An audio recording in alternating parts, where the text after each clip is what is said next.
రాంబాబు గారి పేరు చెప్తే ఎన్ని కిలోలు బియ్యం కాదు కిలోలు బియ్యం చెప్పానండి. వినవా వంట కూడా వాడే చేస్తాడంట. వాడ కాదమ్మా నేను. సారీ. It's okay. ఇందులో అంత ఆశ్చర్యమే ఉంది. మొగుడు పెళ్ళాలన్నాక ఒకరికొకరు తోడు నీడుగా ఉండాలి. పిలిచారండి? ఏంటే గొంతు చించుకుని పిలుస్తుంటే బయట చేస్తున్నావు నువ్వు? వాకిట్లో ముగ్గేస్తున్నానండి. అంటే లోపల మందు కొడుతున్నాననే కదా నీ అభిప్రాయం? ఏమండి ముగ్గుకి పెగ్గుకి ఏమన్నా సంబంధం ఉందా? తాగినప్పుడు నేను చెప్తున్నాను నాకు ఈ దరిద్రుడు వద్దని. అయ్యో తప్పునానా, అలా చెప్పకూడదు. మనకు టీవీ నచ్చకపోయినా మార్చుకోవచ్చు, పాలోడు పేపర్ లోడు నచ్చకపోయినా తీసేయొచ్చు, కానీ నచ్చినా నచ్చకపోయినా డాడీని మాత్రం మార్చుకోలేమమ్మా. అంటే ఏంటని ఉద్దేశం?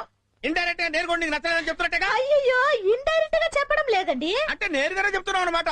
నీకు ఈ మధ్య నోరు పెగులుతుంది. మొగుడంటే లెక్కలేంతనం ఏర్పడింది.